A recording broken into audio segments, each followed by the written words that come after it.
Hi, everyone. Welcome to Osteo Kids Academy. Today, we're interviewing Ian Wright. Ian is a distinguished osteopath with over 30 years of clinical experience, specialising in cranial and paediatric osteopathy. He's been a dedicated international lecturer and mentor, contributing significantly to postgraduate education in paediatric osteopathy across countries including the UK, Ireland, Italy, Germany, and Brazil. And Ian is coming to Australia in October to teach in Melbourne. Ian founded the Daisy Clinic Trust in Ireland, a charitable teaching clinic that provides care for children with special needs while training postgraduate osteopaths. Ian has authored 3 books: The Dynamics of Stillness, Healing Anxiety, and most recently, The Therapeutic Odyssey, The Practitioner's Journey into Wholeness. His writings delve into the interconnectedness of physical, emotional, psychological, and spiritual dimensions of healing, offering both practitioners and patients a comprehensive approach to wellness. Through his platform, Dynamics of Stillness, Ian offers online courses including an international certificate in cranial pediatrics, which looks very interesting. Thank you so much for your time today, Ian. Hello there. How are you doing? Good. There's so many things we could touch on today because you've not only got so much to teach on peds, but also about how we as osteopaths travel a path towards self-awareness and self-development with our practice. I think a lot of our listeners will be really interested in your Daisy Clinic and your work with children with special needs. Firstly, though, I've just finished your latest book, The Therapeutic Odyssey. It talks about something we don't do very well as osteopaths: how to not just survive being a hands-on primary care health professional, but how to actually enjoy it and grow from it. Um, in a world of bullshit jobs that AI is coming for anyway, as osteopaths, we have the opportunity, don't we, to actually kneel at the foot of the health and regularly weep with joy at the beauty of what we work with as part of our job. Is osteopathy a path to self-awareness and a meaningful life? Well, thanks for the question. I mean, the answer I would give personally is it can be, but actually most of us, including me, would avoid that path potentially because as a healer of any kind, first of all, when we engage with another person, when we engage maybe with their potential field of what's wrong with them, their lesion field, and more importantly, their lesion, their field of health, we tend to be confronted by a way of mirroring ourselves. Okay. Now we have a choice when we engage with that process to run away from that, which is had historically been very good at that, or we can start looking at ourselves. Now there are other therapeutic areas where it's more of a natural thing to go through a process of emotional, say in psychotherapy, you get supervision, you go through a mentoring process in osteopathy and other related fields. That part has certainly, when I was studying, is certainly not been looked at. It's a kind of a gap, it's us doing something to another, but what happens, we're engaging with someone, especially if they're quite sick, or they're having a lot going on with themselves. It cannot do anything but mirror what's going on for ourselves. And so what we do at the beginning, when we first practice, it does tend to bring up stuff and it tends to take us on a little bit of a self-therapeutic journey. And the journey, and this is what the book's about, this whole journey really, which is towards us becoming more whole, engaging with the parts of ourselves that we don't want to see, we want to run from, and going towards a place of health and wholeness within ourselves. And we have, in the process, we have to deal with things like transference and countertransference and ideas of compassion versus empathy. And the idea, one of the questions I get as a teacher, I've been teaching osteopathy for over 30 years, is how do we protect ourselves? How do we protect ourselves from other people's energy? If they, if people hold a lot, people carry a lot often into our practices, especially when you're dealing with children who have complex disorders. There's a whole lot of family dynamics that we're presented with. And we cannot, within a holistic practice, engage with that whole therapeutic field that we enter. And so actually a lot of the calls I do are to do with different fields and areas of focus. So not just the intricate physiological anatomical situation that's going on inside, but how that person relates to other people around them, to other relational fields that they live in, because it influences them, and it's impossible for that not to happen. So it's a broader kind of idea. So I suppose I wrote this book on the back of a course that I'm running about sort of the therapeutic journey, the practitioner's journey, which I will be running in Melbourne later in the year.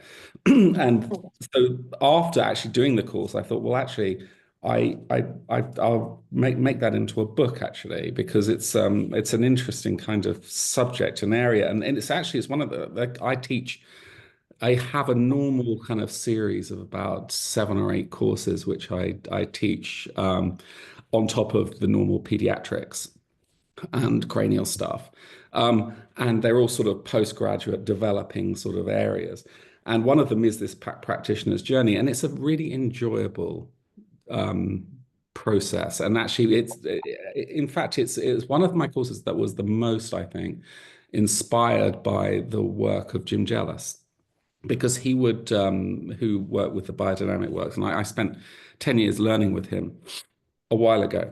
And he spent a lot of time talking about um, true rest, right? And the idea of really resting in yourself, and this idea of actually learning how to rest within yourself as a practitioner is a really important and difficult thing. Because but not just for ourselves, but actually therapeutically. Because actually, if we can find a place of rest in ourselves, it deeply can have a positive effect on our therapeutic intervention, especially again, in complex cases, which I spend a lot of my time with. So yeah, it's an interesting area. Is true rest something like stillness, or is it something different? I think true rest can be stillness or can lead to stillness. True rest, I mean, that's the question is, what is true rest to you? Because what is true rest actually to anybody? Everybody has their own understanding of what true rest can be. Is it, once you've been on holiday for 2 weeks and your nervous system starts to really settle in, and then you start to not think about what you're doing, what you have to do, what all this kind of stuff. It could be if you spend 40 minutes meditating. I teach a lot of meditation stuff as well. And your mind actually finds this moment where there is just silence. And in that silence, it drops into a place of stillness. That could be rest.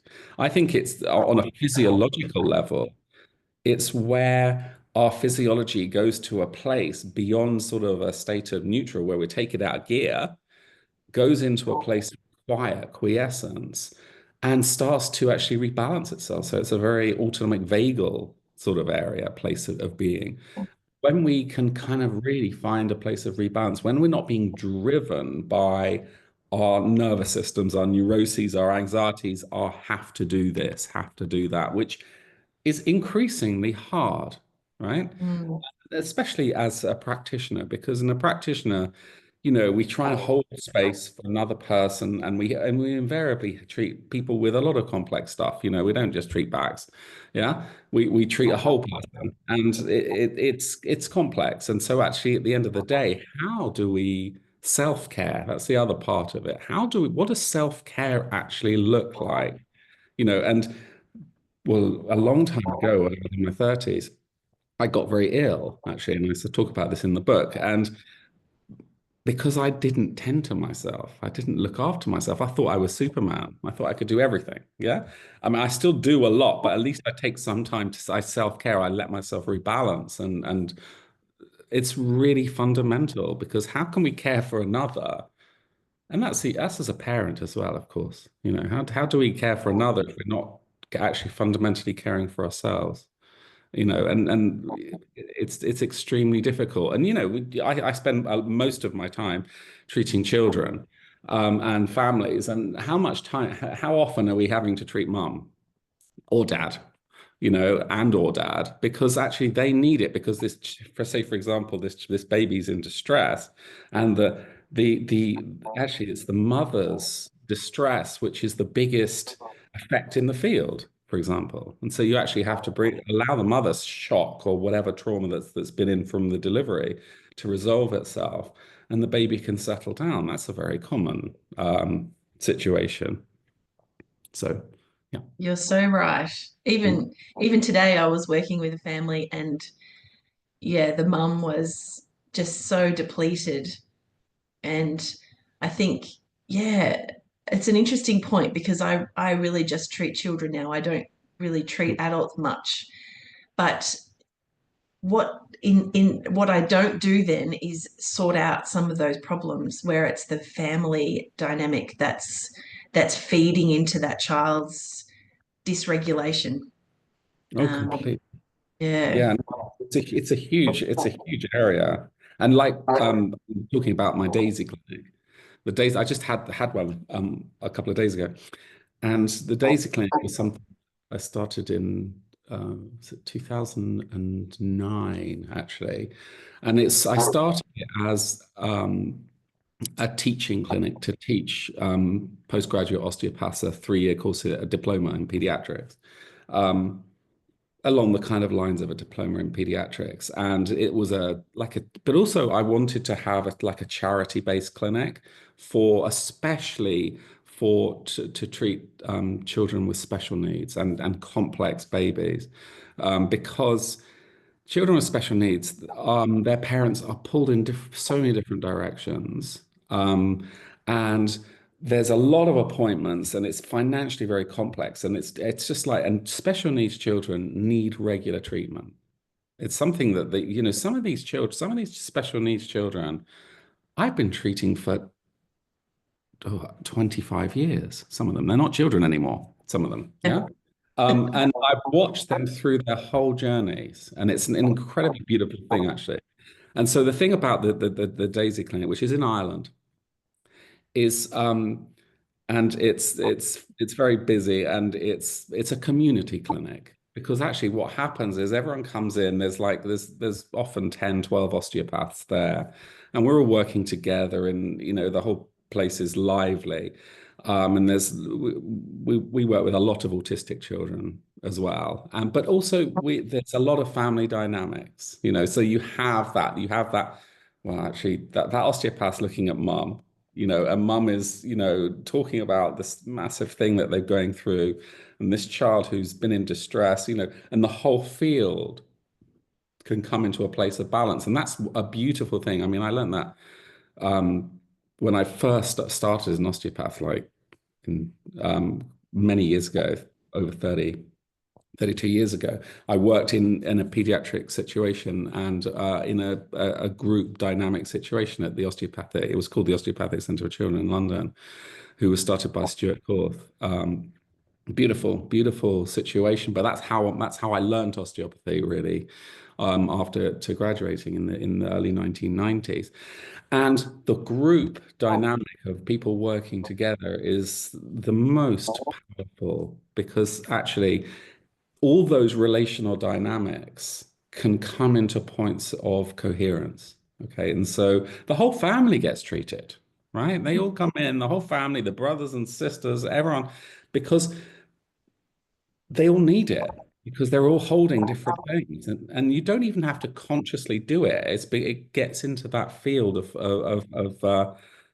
coherence, actually, that's created by a group of osteopaths working together. And yeah, it's a lovely thing, actually. Yeah. Mhm. So when you talk about it like that, what I'm picturing is a room with various areas within it that become still and calm and fulcrum shifting and things like that feeling of calmness, and movement, Yes, um, that and chaos as and well, chaos. because sometimes, because you also, when there's a lot of autistic children, there's a lot of people. I mean, it's my room. There's two or three different rooms actually that are working together, and there's an outside, there's the garden. Some kids are working in the in the fountain or whatever, hanging out. And sometimes, I remember once we used to treat a family of six autistic children with two autistic parents, and they were quite strongly autistic. Wild, Wow. wild and beautiful people, right?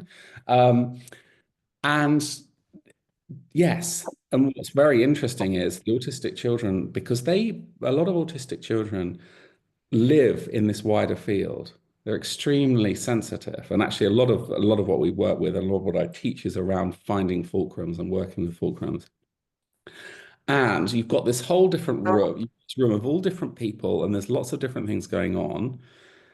And it can just sometimes it just goes into that place where it just drops and drops into a place of stillness. Maybe the tide comes in, everyone breathes, and something shifts, and it's very deep. And then everyone moves on, and everyone goes back to their lives in terms of the children, etc., etc. And it's a very beautiful thing. I mean, the thing about I remember this one of my associates at my practice. He didn't used to come to the Daisy Clinic, but he came and visited on one of these days, and he said, "Why are you treating these children, these special needs children? What's the purpose of it?" And I was just standing there, and I said, "Oh, I'll just ask this lady Clodagh or whatever, this mother of a girl who was cerebral palsy." Um, and I said, just ask her. And so he just talked to her. So she spent half an hour telling the osteopath why we treat all these children with special needs from, you know, keeping their immune systems right, stopping her seizure disorders, blah, blah, blah, blah, blah, blah, and keeping them maintained. The thing with special needs children is, especially if they have marked problems. Um, it's to do with actually ongoing keeping their health very good. Keeping, it depends, because if you have a young child, a very young child, where there's a lot of neuroplasticity, et cetera, and you can make really fundamental changes in them and in their futures as they get older, everything gets set in more, and you're actually keeping them happy, stopping them going into seizure disorders, for example, keeping them straight, actually, as much Mhm. as can be. Keeping them immune systems are really important, because actually, if you have when you have a child, I was just explaining this on the weekend, when you have a child who has a neurodevelopmental issues, for example, for whatever cause, there's obviously a lot of different causes. Um, what tends to happen is if their immune system goes down, if their ignition goes down, their neurodevelopment slows down, right? Because they're intricately linked. You need the drive, potency in the tissues to drive neurodevelopment. Okay, so you got a child whose immune system's flat, they've had like some sort of virus for a while, and their neurodevelopment goes awry. Yeah, because they're intertwined. So it's really important to actually keep these children's immune systems going and functioning and everything regulated. So there's a lot of ongoing kind of maintenance. Also, there are obviously a lot of the young children are in a very clear processes where they're actually progressing and moving on. But what is wonderful about that kind of clinic is you get to experience how the life of these children, these complex children, they have all sorts of different challenges that they go through over their periods of their lives, and how you help them get through those challenges. I mean, the other kind of area which I spend a lot of time thinking about is to do with anxiety in children. Yeah, because say, for example, a lot of the autistic children, some of the other special needs children, or special educational needs children, say, sensory processing children, et cetera, they tend to be in some degree of distress. because actually they and the environment aren't working together. Say an autistic child. Um, the autistic child in the environment doesn't understand, they don't work very coherently. So an autistic child can't review the signal cues of relationship, for example. They can't mirror, they don't understand those processes of relationship, but they feel everything. They'll walk in the room and they will feel how everyone feels often. Yeah. Mhm. Before anyone else. Yeah, they feel everything. And so they tend to be, a lot of the children tend to be in a sense of overwhelm. I mean, really, how much of my time do to deal with children who are in overwhelm and children who are overstimulated, in overwhelm and sensorily agitated, and helping them to go through processes of regulation. Regulation is so much of what we do and what we are really good at doing, actually, as osteopaths. We really have a great skill base to work with regulation. That's really interesting. And I love that point about it requiring ongoing care, because I think Mm. sometimes it's easy when you see a baby that has an issue to to feel like, you know, you can get them moving comfortably and well, but Mhm. it's a good reminder that actually a lot of these kids to fight for that, because sometimes we have to advocate for our own usefulness in these Yeah. situations, Yes. um, and make sure that those kids do have access to it. Because yeah, you see kids that, you know, if they've got mobility issues, it's so important for them to be moved, isn't it? And to be given Absolutely. some help. You see them ending up in hospital with pneumonia and all that sort of stuff. Really interesting. Um, Absolutely. what an inspiring thing to start up your own charitable trust to treat children. Is it once a month? How does it all work? Yeah, it tends to happen sort of about once a month. Yeah, and it's interesting because it's been because it's going for quite a while. Um, and it was at the beginning I did it to because I teach in loads of other different countries. And I teach in other diplomas in different countries, as well, like Italy, etc. It was to kind of support the Irish osteopaths, with some sort of place for them to learn and do pediatrics. And now most of the Irish osteopaths who wanted to learn have learned it. And so now the course is, it's filled with people from all different other countries. So I was like, there's no Irish osteopaths here. Well, I was saying on the other day, it's like people from Italy, from Denmark, from Germany, from wherever, it's funny. Everyone comes into this place in the middle of nowhere in Ireland to work with these children. I love it. For the day and hang out with Yeah, you? no, so it's normally I link it up with teaching diploma stuff. So the day after you tend to do something in terms of Wow, teaching. Yeah. fantastic. Well, Hmm. my next question.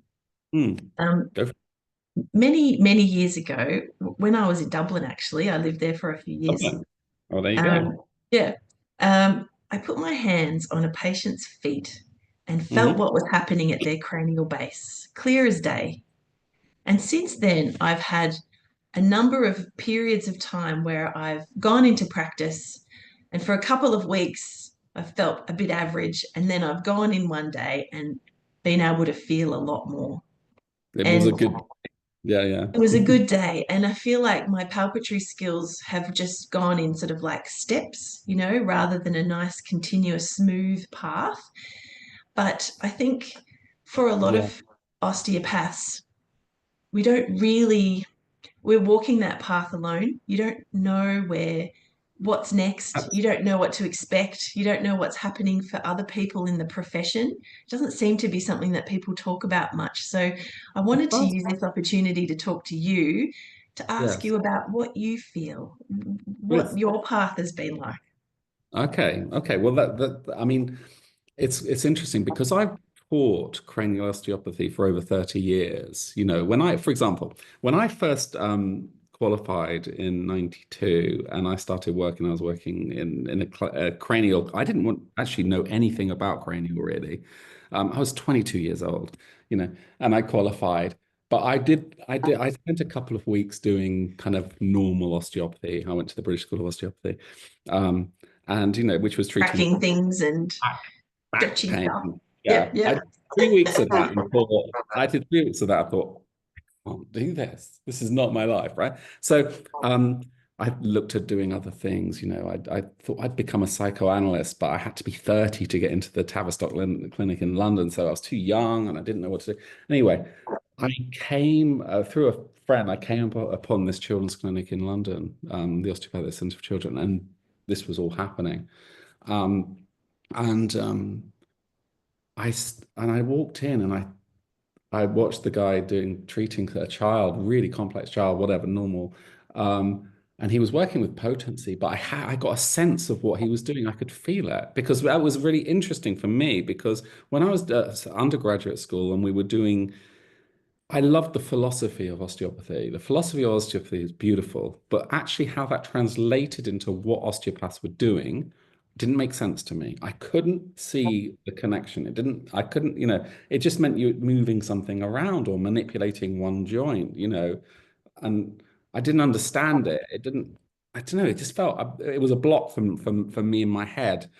But once I saw this kind of work, which is more cranial stuff, um, I went, wow, this is a whole different world, and it was, and I went through this journey, this process of learning, which was quite intensive because I was thrown in with, so I started working with a guy, Stuart Korth, who, in his practice, and I turned up, he had a practice down sort of an hour and a half from London where I was living.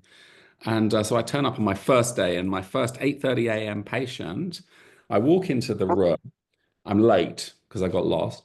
And there's a child in the room who is in an asthma attack, right?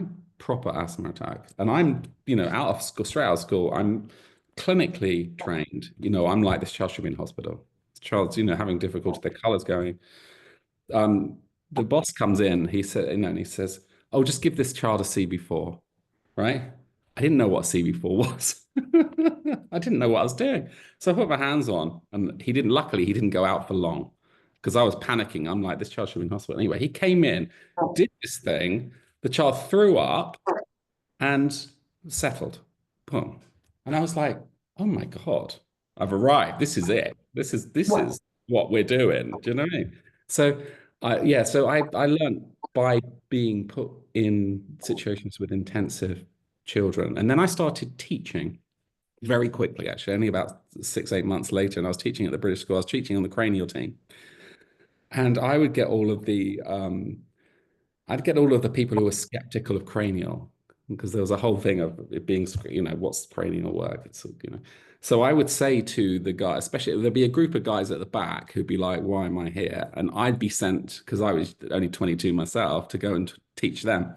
And I'd say to them, listen, guys, go out, have a few beers the night before, right? And just come in here a little hungover because your brain's not working. The frontal lobes aren't on. And then they could feel everything. They're like, oh my God. Because that what happens is, and it's an interesting thing, and it comes onto this palpation thing, is that our education, right, limits our perception. So coming back to the idea of palpation perception, I used to run a course actually in Ireland for many years, and it would be like quite a lot of different sort of like 6 or 7 different layers, and it was called developing palpation. Mhm.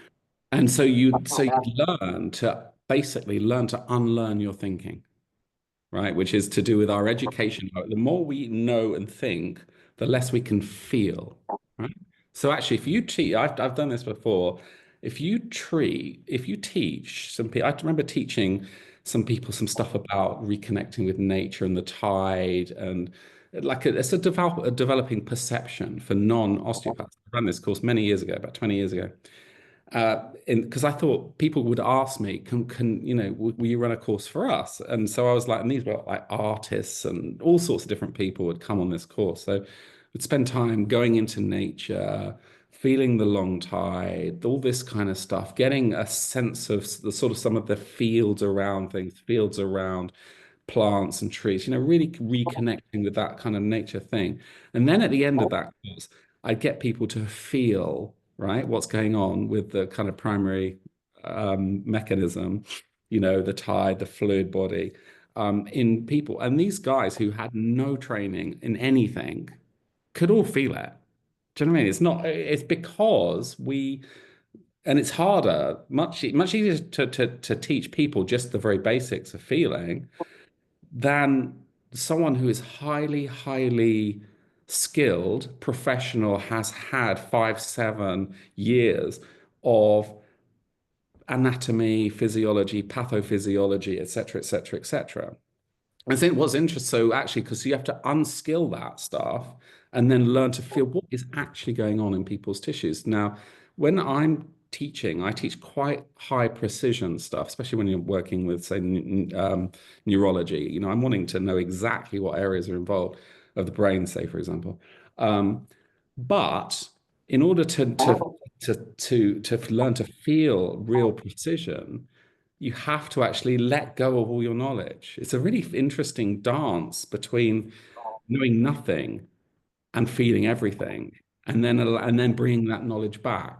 And so it's interesting because also when you first teach people and you overwhelm their neurology a little bit, they can really feel. And then when they start thinking about it, conceptualizing, that's a different part of the brain.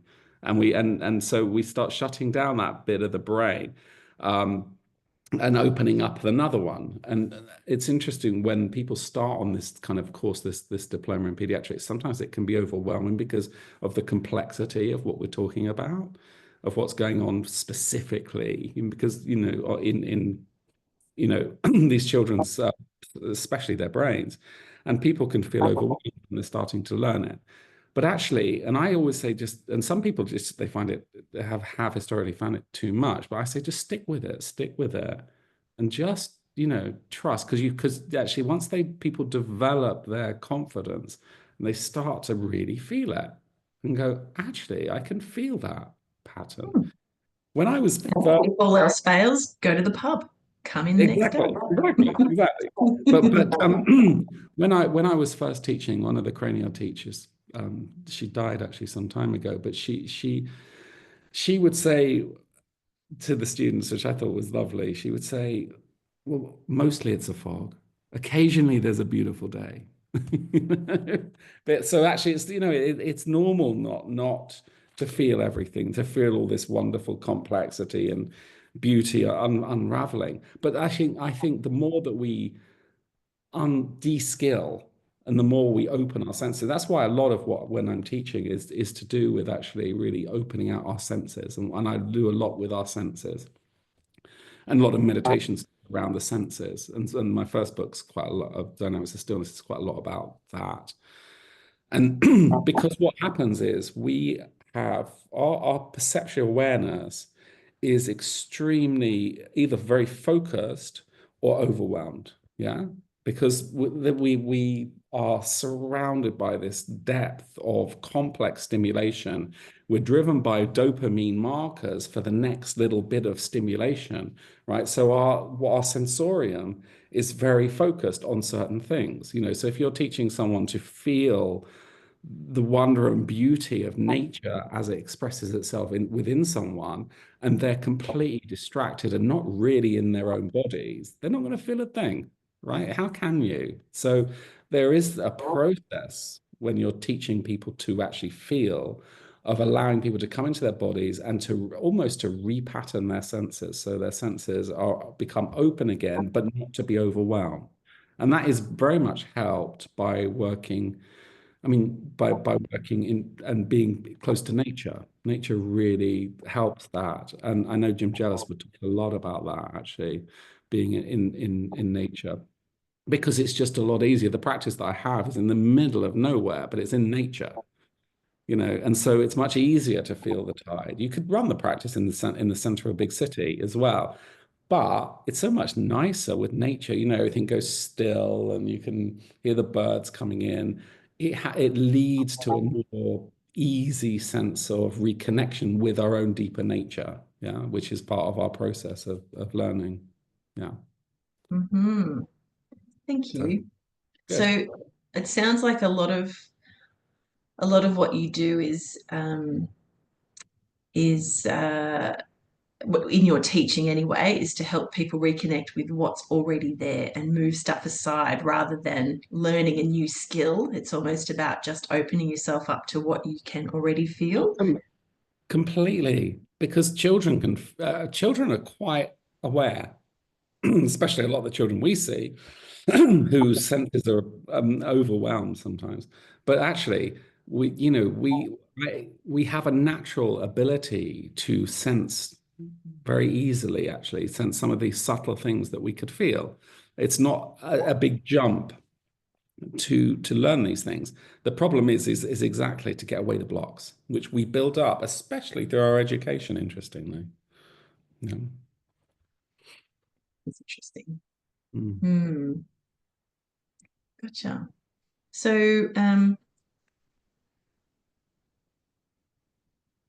autism, and it sounds like that's a bit of even within children with special needs, kids on the autism spectrum are a bit of a special interest for you, would you say? Like it sounds like Always you've have done, been.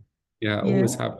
Always, ever since I was first working, I was always wanting to treat the autistic children. And basically, yeah, a lot of the children that we see in the Daisy Clinic, not, there's a wide variety, but there's a lot of autistic children.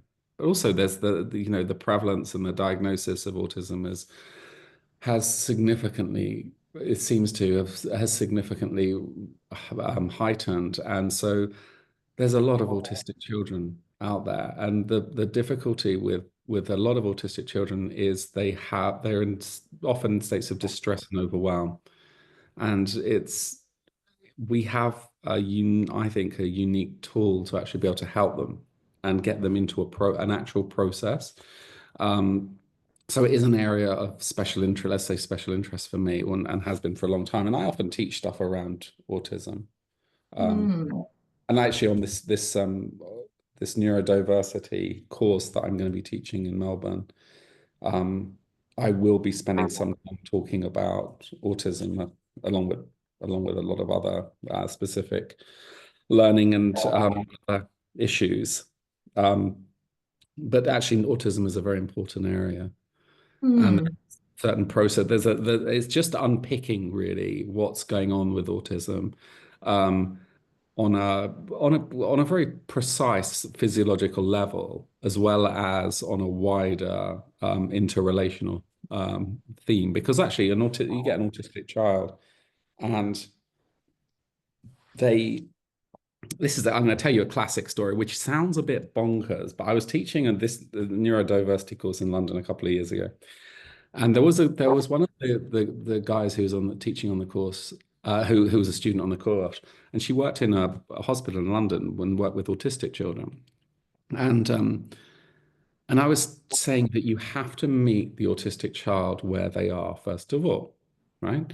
And most often, they're not in their bodies, right? So their awareness is in a wider sphere. Often they're in the room. So, for example, an autistic child walks in the room and their awareness is wide or even outside. You meet their awareness. You don't have to have your hands on. You have an awareness of where they are, and when you meet them wherever they are, so that's a subtle thing to meet them where they are. But you ask the question, you meet them where they are, and they're in the corner of the room, they will look at you and come over to you because they know you've met them. It's very interesting. Anyway, I was saying this kind of thing to this person, and she was like, and I said, sometimes they feel like they're out in the stars and the planets, yeah, partly. And anyway, she did this with this child, and so she went, "Where is this child?" And she goes, "This child's on Saturn, right?"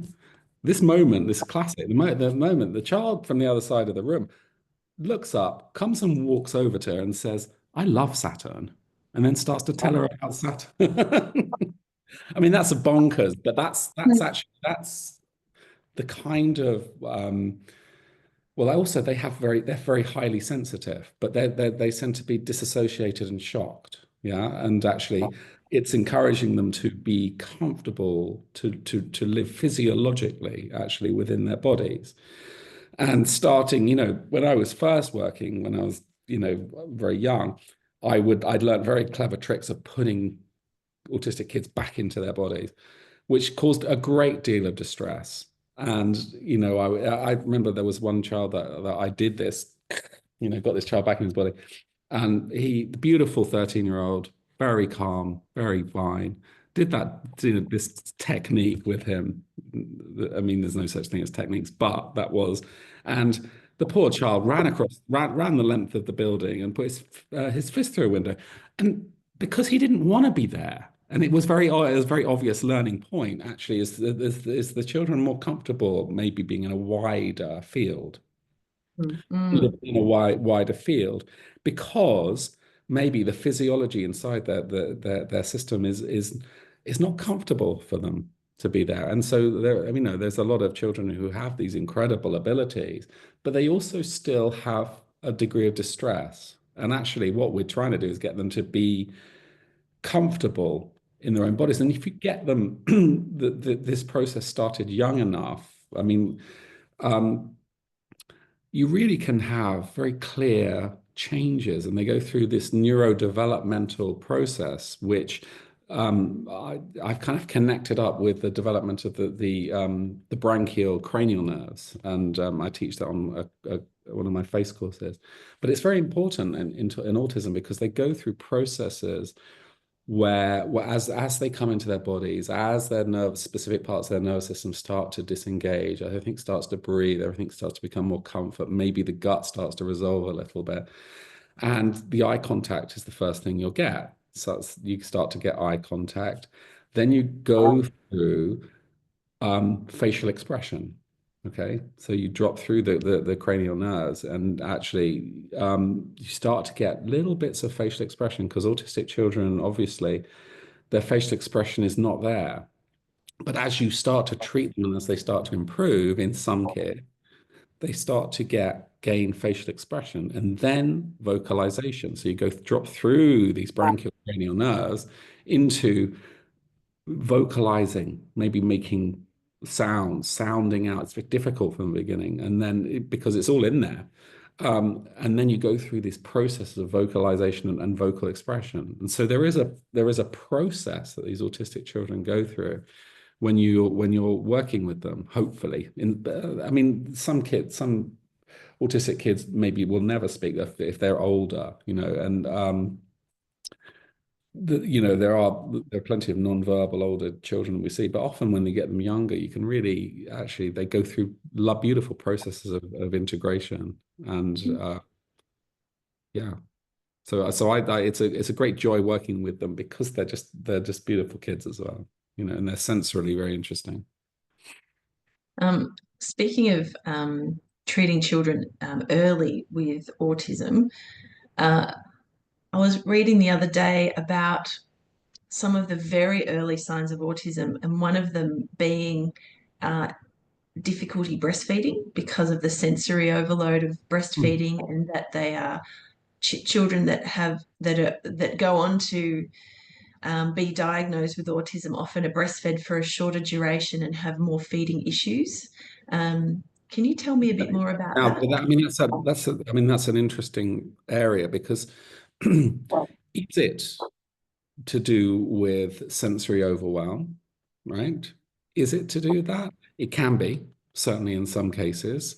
Or is it to do with what I've just spoken about? Is it to do with the function of these cranial nerves, right? And actually those whole cranial nerve nuclei that seem to be going through that process of myelination, there are problems with them. So that cascade of interconnectivity between the cranial nerve nuclei, so actually breastfeeding involves a whole cascade of interfunction, in the cranial nerves. It's a beautiful thing to study, actually, because it leads directly into the development of speech and language. And if there is anything in this cascade of function that is disturbed, it can create, obviously, problems with speech and language. Now, with autistic children, you can have a bit of both. There can be the sensory side of it, but there also can be difficulties with facial, because they have difficulties with facial expression to do with a lot of the muscles that are involved with feeding, right? The whole thing interconnects. And then obviously the muscles of mastication and how they develop. And it's the same thing as what I was talking about before, the developmental cascades of the cranial nerves, which is fascinating. So that makes total sense, really, that they have. Of course, you can look at it from a nutritional side as well, and how the incredible ability of the breast milk to have a dynamic and changing effect on the development of the gut biome, which is really important in autistic children as well. So yeah, there's lots in that. You can unpick that one, spend a whole day on it. It'd be quite fun. Can you tell us a bit more about the course that you're running in Melbourne for osteopaths in October? Yeah, so I mean, it's to do with the idea of neurodiversity. Neurodiversity is an interesting concept because there's the neurotypical and there's the neurodiverse. And it's an area which I spend most of my time actually working with, which I kind of like. And that involves children. So I would treat children who have a variety of so-called diagnoses, from autism to sensory processing issues to specific learning difficulties of various kinds, dyslexias, dyspraxias, to regulational issues, ADHDs, all that kind of stuff. And the combination of all those things. When I was first treating children with learning needs, let's say, there would be a diagnosis of one thing, ADD, attention deficit, or autism or whatever. Now, a much more realistic is actually they have 4 or 5 of these, or 3 or 4 of these conditions because you can't separate them, because there are different threads, and those threads intercome and interconnect. The first point with it is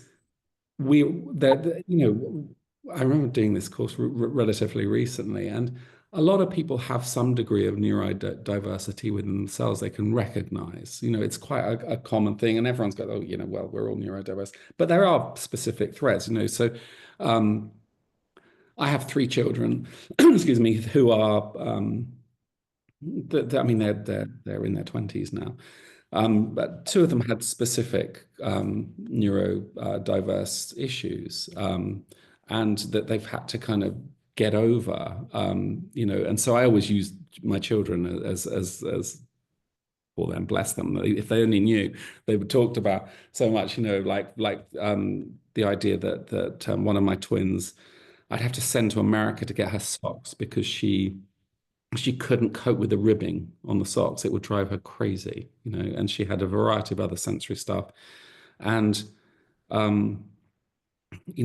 had some very clear core processing issues, and they wanted to diagnose her with the high functioning autism. She's completely fine. She's in Australia right now. And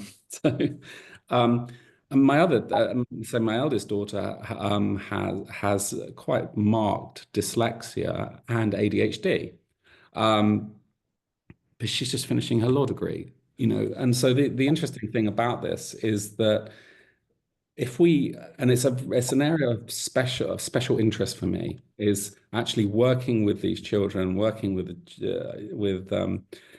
say you've got a child with dyspraxias. There's different threads in all of the different areas, and so what you do on this course is we look at the normal development from a biodynamic viewpoint of the central nervous system.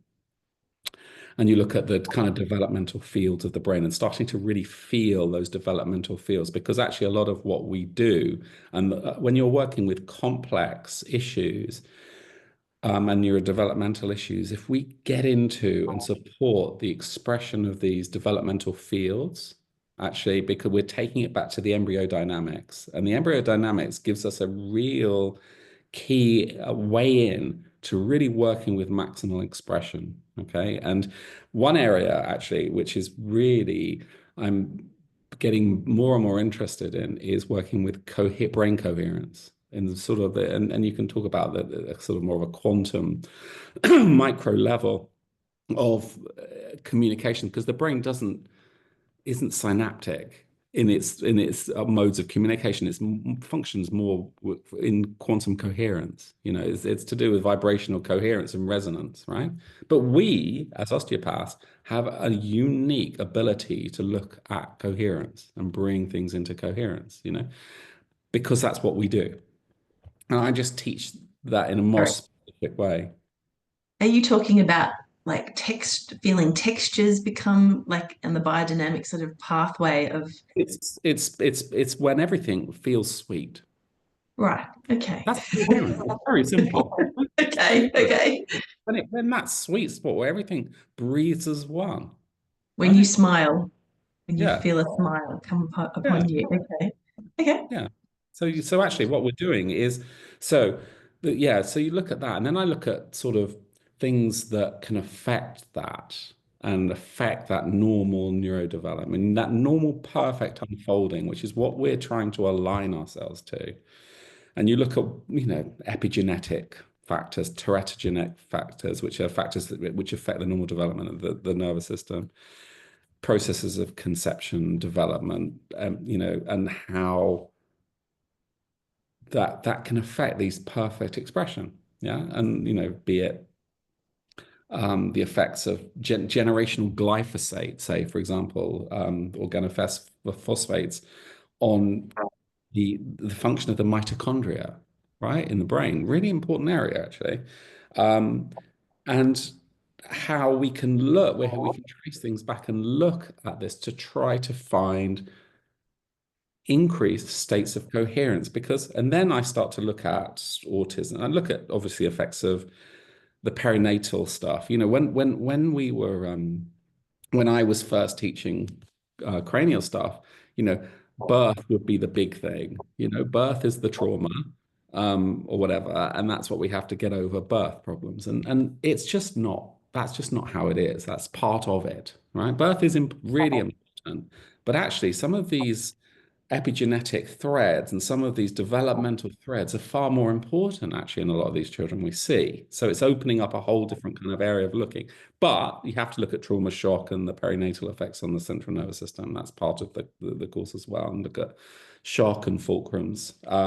Then I start to look, I think, on the course on ideas of regulation, looking at things like ADHD, um, and um, and then looking at autism and those threads, which are slightly different. And then I kind of look at sensory processing stuff, and because that's a very important area, especially in autism. Autistic kids often have sensory processing issues, and how how the thalamus can become hyper overwhelmed, right? And these children go into this interesting kind of vertical. Just for example, I don't like to be prescriptive, but I tend to be a little bit. There are certain patterns in certain, for example, dyslexias. There can be, there's a variety of different things, but one of the things, there can be discoherence in the hemispheres. Yeah? They tend to be moving out of phase, for example. They can sometimes feel like they're working in four, not in one. And you just bring them back into balance. That's one thing. A lot of stuff around also around the cerebellum, which is involved with all of these different things. It's involved with obviously some of the dyspraxias, the speech and language stuff, autism. There's the cerebellar involvement, and with dyslexias, there's often cerebellar involvement, and how to there's beautiful ways to work with the development of the cerebellum when you get into this whole idea of the flowering of it and getting the whole thing to really open itself out and bud itself beautifully. And then, of course, you have to look at the teenage brain and how the brain changes and how it's a real opportunity as a teenager to because the brain's rewiring, okay, because the prefrontal cortex is going through a massive change, you have an opportunity actually to make really nice changes with adolescent brains. Actually, it's a real, and also there's so much going on for them. And of course, you have to talk about sleep and anxiety and stuff like that, and the function of sleep in neurodevelopment is very important as well. So, I mean, there's a lot to try and pack it all into 3 days. you know. Do people need to have a bit of a biodynamic background? No, because biodynamic is, in the end, it's osteopathy. But actually, I'm not biodynamic, even though I've studied biodynamic work.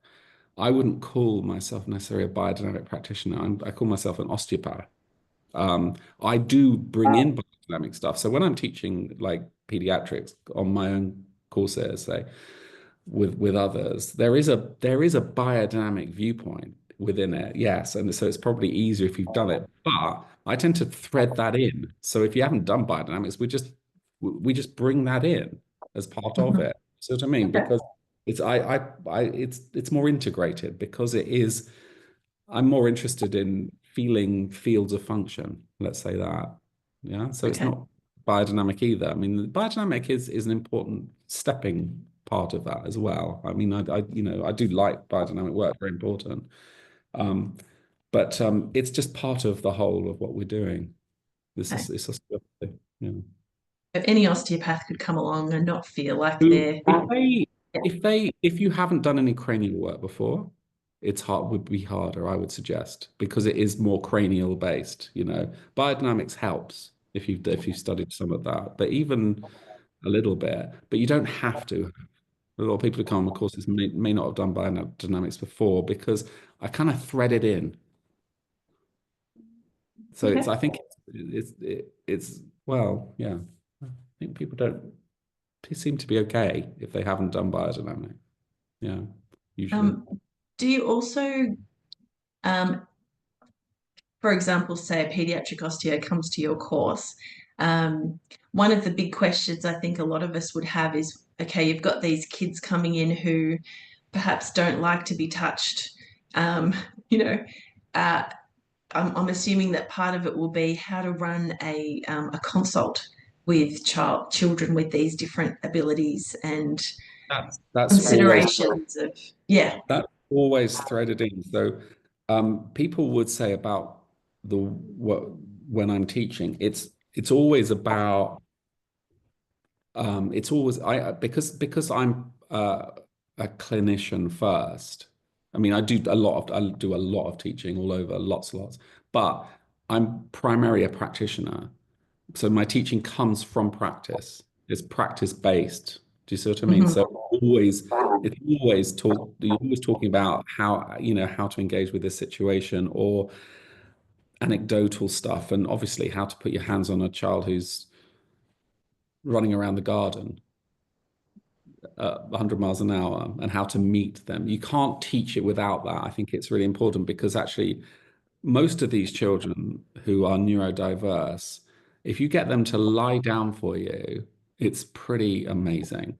Yeah. And they can sometimes, but a lot of them, you're doing everything. You're treating them in the pond, you're meeting them for a second, you're doing something really fast. Um,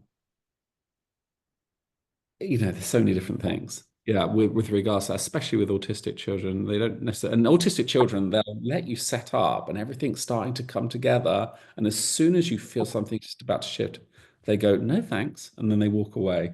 It's beautiful. They do it every time. So you have to preempt, and also children with attention deficits find it extremely difficult to lie on a couch for like 20 minutes. I mean, so you have to distract them in any way you can, because it Yeah. is tricky, you know. Um, and so, yes, but it shouldn't put you off. Moving targets should put you off because actually, Mm. we as osteopaths, we have a great deal to offer neurodiverse children, in my view. I mean, it's an area that I love working, and I'm quite results oriented because I like to see changes. We're not just doing it for the fun. It's like actually you want child's nervous system to feel more regulated, more coherent. The difficulty with a lot of these children is that they shouldn't be forced to sit down in a classroom. They should be wild in the woods, right? But actually, they have to some degree participate, yeah. And if they can find enough of a fulcrum to participate, so they're not in distress, that's helpful, you know. So um, because in some ways you can form the whole system, you change the whole system and don't change the child. That's really how we should treat neurodiversity.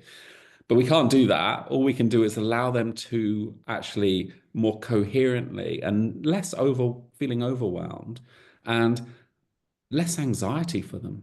So they're not in a state of distress. We don't, that's the last thing we want is a child to be in distress. But also, if you get it in a more refined way, you want a child to have more, if you're looking with dyslexias, etc., and dyscalculias and things like that, you're wanting more coherence. So actually they can perform how they would like to perform, you know, and that's terribly important in my view. Yeah. So. Yeah. So, what an important area to focus your practice on.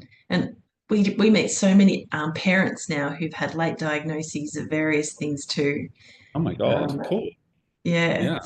so Which is many very people. interesting. It's extremely common, isn't it? Because actually, if you think about it, it's extreme. If you have complicated and slightly potentially dysfunctional reward pathways, and you are a mother, right? It's never good enough. You cut, you don't get the natural signaling. It's more complicated in terms of the pleasure of coherence and bonding becomes much more complicated. The head, something's going on in the back of the head. Am I doing this right? Is this correct? Blah, blah, blah, blah, blah. So actually it's a hugely important area for us to consider. For example, if you have a mother who has ADHD, it's extremely hard for her to parent. She's working at least 3 times as hard. And in her head, it's hard work. Bless her. It's hard work. You Mm, know, so very important. fascinating. Hmm. Mm.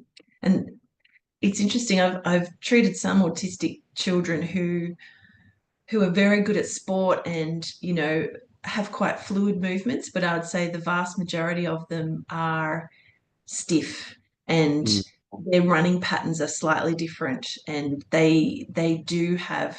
I wonder if it's something about being on the spectrum, or if it's something about the anxiety and the discomfort of being in a world that isn't comfortable Discomfort. for them. But first of Mm. all, they're not necessarily fully embodied in their bodies. So it's quite hard to coordinate running when your part of you is not literally physically in your body. You're Your in energy Saturn. is out. No, your energy's, yeah, is out. Yeah. And so actually doing that kind of stuff is difficult. And then if they have complex sensory issues, their sensory feedback is overwhelming their thalamus, for example. And so it's all too much. So, you got a physiology that's an overwhelm and to, but some autistic kids, of course, can be brilliantly coordinated and amazing, in what they can do in terms of, say a high functioning certain areas, but they can't, they can draw, say certain autistic kids can draw incredibly fine stuff, but they can't run, do you know what I mean, necessarily, as an example, you know. So yeah, coherence. Amazing. I could talk to you all day, Ian, but I know you've got a busy day ahead. Thank you so much for your time today. I really appreciate it. And yeah, we'll talk to you soon. All right, good stuff. All right, Take care. bye. Bye bye.